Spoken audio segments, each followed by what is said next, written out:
Okay, so you've got to maintain these two digital personas. Yeah. I do. And how do you feel about this whole new world that we have? Well, you know, it's so addictive, isn't it? I mean, that's been the tough thing, is just sitting down to write the novel every day and thinking, well, but I should go on Twitter. Oh, I should go on Facebook. Let me check my iPhone. We were just talking with Mark, Yes. who's on camera. We were just saying we're this close to getting rid of our iPhones, only because Really? it's so distracting. It is. And if you need psychic privacy to create your next scene, it takes away that space. It does. And the other thing that I find it does, and maybe you do too as a writer, that when you get to that hard part, you know, like you're going along and everything's flowing and it's coming great, and then you get to a tough section and your brain goes to the internet and you think, I need to know, you know, what's going on. I must know right now what is going on. Or you come up with something in your novel that you need the name of, and so it's an excuse. Yes, and so you have to type XYZ Yes. to stop yourself. You do. Yeah, and I know you're not teaching at the moment, but Sandi teaches a workshop. Is it in New Haven? It's in Guilford. In Guilford. Right. Guilford, Connecticut. Do you also teach, when you are teaching, do you teach online or by Skype? Or? I haven't been doing that. It's been workshops that people come to my house, and there's a fiction workshop that really is ongoing, and they still come all the time. And then I do a creative writing workshop where I give prompts, and that has been so wonderful because I've realized there's so many people who have these deep stories and they want to tell them, and they need somebody expecting to hear it every week. Yes. You know, and coming into a room where there's friendly people waiting to hear what you've written. Yes, and also the subconscious knowing that there's a deadline. If you've got a deadline every week, then your brain will come up with what you need. It will do it. It turns out, It will fix it for you. It does. While you're sleeping. But if you haven't got the That's deadline, true. I know. there's nothing. There's nothing. And that discipline is really the tough thing. And so that's true with novels too. The deadlines are so important. Yes, yeah. And would you consider working via email or via Skype with someone? I think so. Yes, I think that would be a lot of fun. Yes, absolutely. I love helping a novel kind of come into its own, and because there's so many ways when you're writing a novel to sort of get lost and go the wrong direction, and you can't tell on your own. You know, you really need outside somebody. You do. Yeah. No matter who you are as a writer. I think that's so true. You know, because it feels like when you're writing a novel that the whole universe is possible. You know, the character can do anything, and it's just a matter of, well, you know, Michelangelo talked about the piece of marble and, well, how do you make it a statue? Well, I just take away all the parts that don't. I hate that quote. I hate that quote too because it's not right. No, it makes it sound, just chip away a bit. Just chip away what you don't and it'll be fine. Right. Yeah. But novels are like that too. You know, you just don't know what to chip away is the thing. I wrote a few and they're away in drawers, and I found it was like the legs of the octopus. I just couldn't contain that whole. That's it. You can't hold it all in your head. That's the other thing that's wrong with novels. So how do you do that? How do you put scenes on the wall so you know what's happening? At times I do. I have to allow myself to just write really bad first drafts. That's the hard thing, isn't it? Yeah. I mean, we all want to write the final draft first. I know. And it feels so possible. You know, like you really, if you could just be a little smarter and better, you could just write it all perfectly. But you can't. So allowing yourself that time of writing something really bad, and then being willing. I love the revising. So when you say really bad, what does that mean? Does that mean not starting a scene with a story question, or not knowing where the scene's going to end or the chapter? I think not knowing where the scene's going to go, and so letting it kind of just go on and on, as though you have kind of a camera on the characters, and they're just acting and acting and acting, and then you go, okay, we're going to take that part out and this part out and shorten this, and you know, you really shape it. So maybe that's part of the trouble, you know, for writing a short story is I always feel wonderfully simple because there's a problem, and when the problem is solved, whether it's fixed or whether it's not fixed, the story's over. That's true. And that's so simple. I find my hat is off to anybody who can do short stories. I really can't do them. To me, a novel is so much easier because you don't have to do that real tight problem solution without it seems much harder to me. Well, so how I have your book here, you might as well laugh. This is an old copy and you can see my notes stuck in here. This is from years ago. Yes. So these are short pieces. This was a So how column did I you did approach for those? Working Mother magazine back in the 90s. And those were just little essays and columns that started in my newspaper. And they were about family life, and each one was 650 words or so. And after a while, I got to where I thought in those increments. You know, Yes, it would just be, exactly. you Yeah. sit down, you put on that, you know, column Yeah. writing hat, and it would just come out to be that length. And Right. it would be sort of that shape. Right. So I don't know that that could be, maybe I could do that with fiction, couldn't I? If I Well, really- it's a similar approach. So you would have had an idea, and what I loved about these are classics. Sandy's earlier books. They're about when her kids were small. And Yes. tell us a little bit about these early books.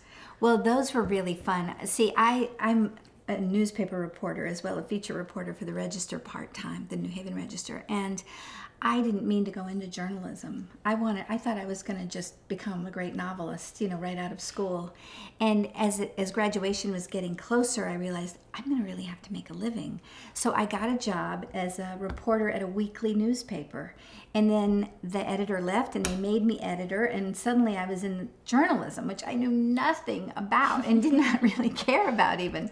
So to keep myself amused, I started writing columns. Right. And I was the only person on the staff who had children. Right. The people there hadn't even heard of children. I mean, they were all... They weren't interested, didn't care. Well, they were sort of fascinated, like from a sociological perspective. You know, I would come to work... So that's good. They were there was curiosity. But they would come to work, and they had just played tennis, you know, and they were all, you know, Yes, they'd been to as the one gym. does when one's single. Yes, they had to live their lives in the morning. And I had the kind of morning where, you know, I needed to console the kid who wouldn't go to school because the goldfish would miss him too much, and find the homework, you know, get the underwear out of the couch cushions, you know, that kind of morning. And there was a day I remember that I got to work and my shoes didn't match. I had on 2 different shoes. It didn't even look similar at all. You know, I was really kind of a mess. I was a single mother too.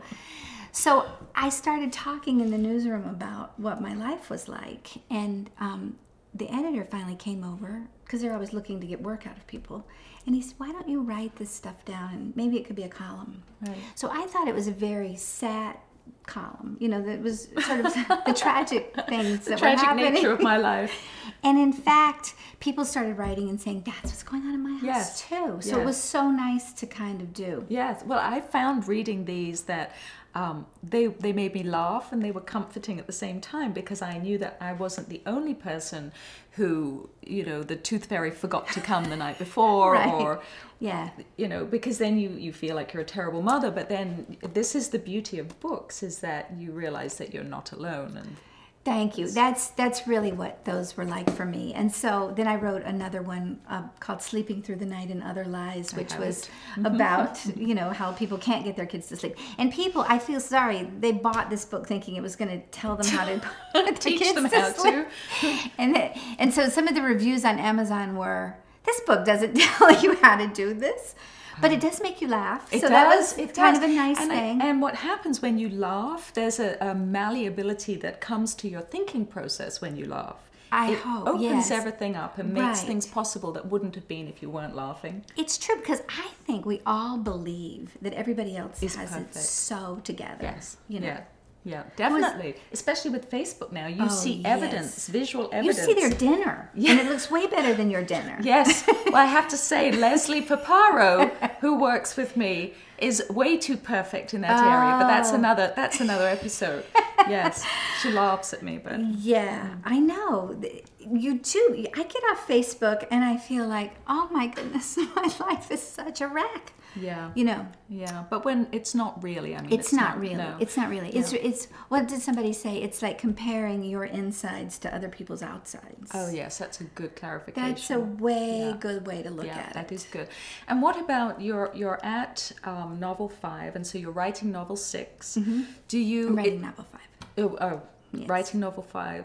Is it different for you this time? Is it different every time? Are there exciting challenges for you with it? You know what? You would think it would get easier, wouldn't you? And it really doesn't, because each novel has its own set of problems. Like, you get to be really kind of an expert at writing the one that you just finally finished with your blood and sweat and tears and all. But then the next one comes, and it's just this whole new problem of how to tell the story and what point of view, and is it going to be, you know, different points of view and different time periods, and just how are you going to get it? Yeah, it really is. But I think that's what makes it fun too. Yes. I think having the freedom to sort of look at the world this other way. And yes, you have to have faith at the same time. You do. To not get too... I think it's frustrating if you're not willing to write and then not use the material. Yes. Then that can be very frustrating. That is true. That's true. It's hard to throw things away, isn't it? It is. I have this file called Things That May Need to Come Back into This Book. And it's like 1,000 pages long. You know. Is it really? It's really long. It's really long because I just take scenes that I saw.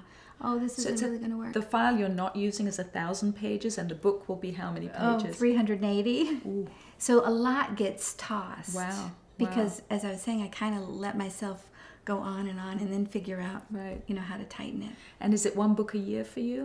No, I wish. The last book came out in 2010. Okay. So. Okay, and we're in 2012, so yes. So it's every couple of years, every 2 years. Right, but this one will come out probably in 2013, I think. So every 3 years. Yeah. Okay. I was quicker before. Were you? Yeah, because you know what? The internet. Can I blame it on the internet? Yes, you can. You certainly can. I think that I didn't waste as much time before in the name of research and being on top of things. Right. Yes. Right. Needing to be very current on things. I actually heard of a 29-year-old nephew of one of my friends who got the oldest cell phone he could find, closed his Facebook and Twitter accounts. Did he? Yes, he did. And I'm wondering if it's a beginning of the pendulum swinging back a little bit. I wonder. I'm curious. I know a police officer, and he said that when he rides along the side of the highway, he finds a lot of cell phones on the side of the highway. Really? And people are throwing them out the windows. Oh, I can completely understand that. Is that how you're going to get rid of your I phone? might. Well, I think it's going to die. It's just going to die on its own. Oh, it's just going to die and you won't. And then I'll just bury it somewhere. Well, that's the thing, though. Will you miss it? How long is the withdrawal? No, I won't, because in the summer I had 3 weeks with very little digital connection, and I was very happy. Oh, it's so wonderful. I felt like myself again, actually, and I'm beginning to call it death by digital media. Is how I think of it. How are we going to get out of this? It well, really is. I think we'll regulate it. Yes. I think we will, each of us, come up with the thing. But it's like writing. It's individual. Yes. Everybody has their own need and their own their own reason for being on there. Yes. So we can't take wholesale advice. But yes. So do you think it takes you a while to write a book? Mm-hmm. Do you think with the price of ebooks dropping, and do you think with piracy, all these various issues, the plethora of authors in the market, is it going to be worth your while to continue writing novels financially? Well, nobody ever writes novels with the idea of that they will make a living at it. Well, some people do. Some people do make lots of money doing it, but for most of us, I feel like it's just really this act of love that we would do no matter what. I should tell you this story. When my first one got published, and the whole time I was working for the newspaper, I was secretly writing this novel off on the side. And it took 17 years from the time I started it until it got accepted by a publisher.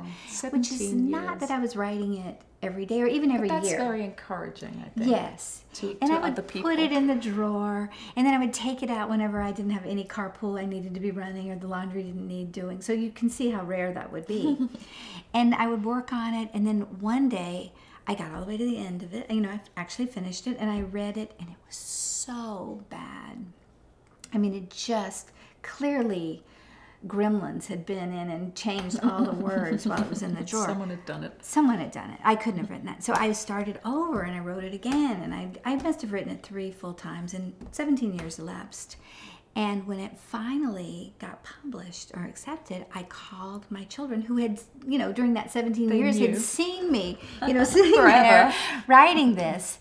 And my son said, "Oh, congratulations." And he said, "What do you think your hourly rate is on that book?" And I thought, I don't think it's minus yes, something. You can't calculate that.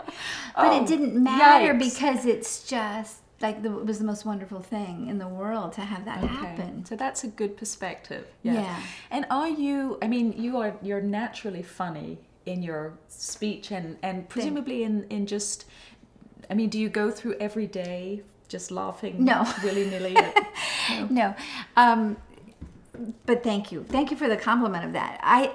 Charles Schulz once said that humor comes from really dark places, and I think that's true. It never comes from Charlie Brown actually kicking the football. That brings the kite has to go in the tree. Everything it comes from a very, and so I feel like humor and love come from the same kind of places of working through stuff and facing down the bad and sort of saying we're all in this muddle together. Mm-hmm.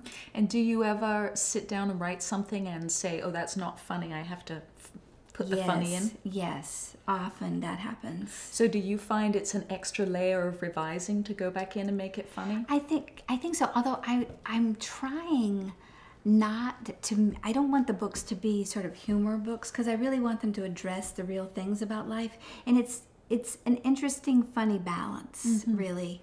I don't want them to be comic novels that really just address. No. Do you know what I mean? Yes. No, it's always from a character. It's from a viewpoint. Right. I want it to be in the dialogue or something like that. But it is where my natural voice kind of goes, because I come from the South, and we were all storytellers, in my house. And the way that you could get attention and get the floor was to tell a story that was very funny. What great training.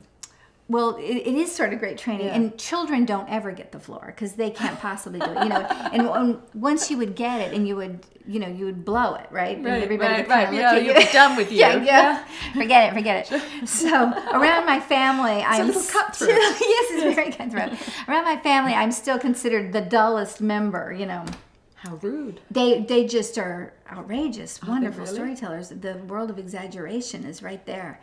So for me, I'm always trying to tone down my because you're wanting to focus on the character. And it can be too much. I can so easily go over really? the top. Hyperbole is where I live, so it's not so good. So that's interesting. And do you have favorite funny writers, people that you like to read? I love Anne Lamott. And I noticed that her nonfiction is very funny, but her fiction is quite serious. So it's not perhaps as much of her own voice in the fiction. Right. I think she's tamping down. Because she's memoir, isn't she? So it's very immediate. It's her voice. It's what she's saying. Right. Yeah. Right. And on Twitter, she's hilarious. Is she really? Yes. Oh, well, now she's a great time-wasting place to go to. Well, but that's a public service. If she's being funny for the rest of us, I agree. Then we have to go there. Yes, I might support that. Yes. Yeah. That's good. And she has something like 28,000 followers, and she follows 5 people. It's one of those kinds That's of showing things. off, really. I mean, couldn't you just follow a couple of people? I know, It makes the rest of us feel bad. And so when you turn your book into your publisher, do you get lots of notes back, lots of edits? That's been such a wonderful thing, because having somebody look at it who's very objective and knows the work and knows what I was trying for is just great. And I've been lucky in that there haven't been that many changes that need to be made. I really feel so strongly that I want to hand it in as perfect as I can, because I'm not sure there's an editor out there who's going to catch every little thing, and they're busy. They have tons and tons of writers, and it's not like the old days where they'll say, that comma there. Now, why would we have put that? So do they get line edited? They do get line They edited. do. So someone's looking at the commas and the... Exactly. Yes, and in one of my books, the little boy had asthma attacks, and when the fourth one happened, the copy editor wrote, "I think he should go on stronger." I think he should go on stronger medication. Well, he didn't. So please. So that's what happened in that story. Right. Oh, how funny! I know. So they're really looking out for you. That's great. Do you cook?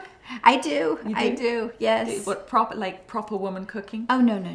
Well, every now and then. That means raw ingredients. Yeah, like yes. You take raw ingredients and put them in a pan. I do that. That's proper woman cooking. Okay, then I do that. That's great. I'm I feel better about myself now. Yes, no, that's real woman cooking. Especially in the summer when you can just go and gather things and put them in pans. You know, the winter it's harder when... I gather cooked things. Oh, yes. I like that. Yes. And I feel like that's still cooking. That is proper woman cooking.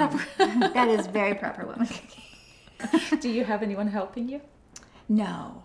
Helping me? Yeah. Well, with anything. I mean, paperwork or no, I wish. marketing. I feel like I need a couple of interns. Yes. Wouldn't an intern be great? Yeah. I was trying to get my children to do this for me, and that...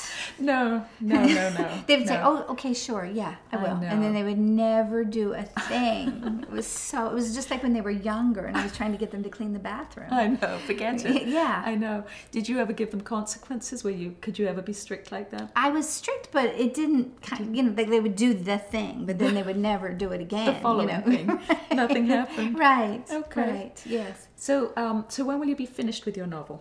I will be finished. It is due February 15th. So. That's a very long time from now, isn't it? Yes, it is. I'm over halfway finished with it, so it will get done. So you're feeling good about where you are at the moment? Yes. It has come. But there's good days and bad days with it. There are days that you read it and think, the only thing I want to write is the check back to them, the advance. Could I give you this advance back? And I'm sorry, I pretended I was a novelist. I can't do it. But I'm beyond that point now, and I think it's really going to work out, and it's so fun to work on it. So now that you're at this point, you're not going to have any more days where you feel, oh my God, I can't do this? I don't know. You don't know? I don't know. They kind of crop up here and there. Yeah. And then does that happen... I mean, I tend to feel like that after about 3 o'clock in the day when I need a cup of coffee and I need to sit down. But is it when you're tired that you feel like that? Here's an interesting thing that I've learned about myself. I wish I was not this kind of person, but I sort of start coming alive around 9 o'clock at night. No. It's awful. And I can write from 9 till 5 in the morning better than at any other time, but who can live like that? No. So I only let myself do it when I'm really stuck. Oh, wow. So if I could just get myself so I could get up in the morning and bounce over to the laptop and do it, that would just be heaven. Oh, I'm a morning person.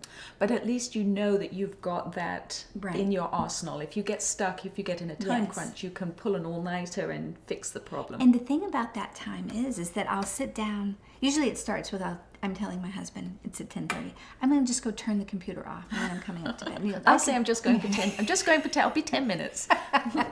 I'm just going to press the off button. I don't even give myself 10 minutes. And he goes, "Okay, see you in the morning." Because I go and I'll start to read it, and then I know how to fix that. Yes. And then really, honestly, the next time I look up, it's 5 o'clock in the morning. Yes. It's just the time has just gone. Yeah, this is the problem with longer pieces, because there's so much to do and you get so lost in it, and then you forget about the rest of your life, and then you've missed your kids' back to school night or whatever it might be. Yeah. It can be a problem. Right. Okay. It's so true. It's so true. But there's something about that time, and I don't know why it can't happen in the day that, I guess they call it flow, don't they? Where you just kind of it's just your go rhythm. In and go. Yeah. And do you have the title of the new novel? Yes, it's called The Opposite of Maybe. The Opposite of Maybe. That's great. You have great titles. Thank you. Thank you very much. They're striking. Titles are hard for me to write, so I work for a long time trying to come up with them. And you choose them? Some of them I've chosen, and some of them the place has chosen. So. Right. And will they choose covers, book covers? What they do is they pick a cover and then ask me if it's okay. So I have the right of refusal on it. Okay. So that's interesting. Yeah. And do you pay any attention to reviews, that kind of thing? It's very hard not to pay attention to reviews. It's very hard.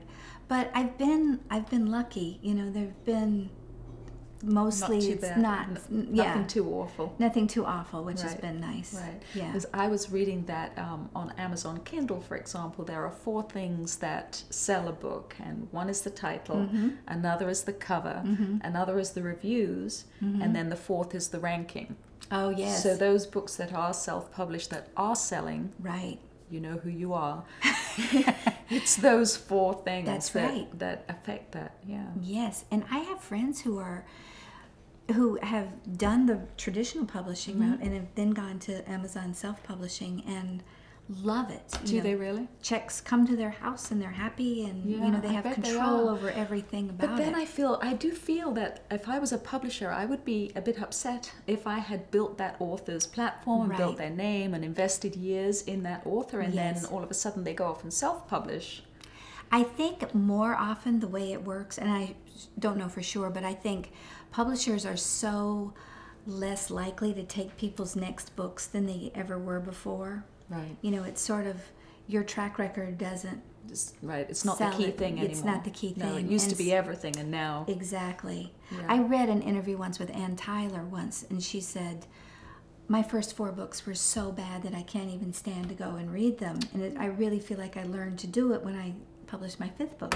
Well, these days it No, wouldn't you be don't a 5th have book. that chance. Right. Yes. Yeah. Right. I mean, I don't agree with her necessarily that her first but 4 that's books what are she bad, but thought. that's her sense of it. Oh, so that's very interesting. Yes. Yeah. So it's people don't have as long to prove themselves anymore, and so I think often people are being turned down by publishers and then go.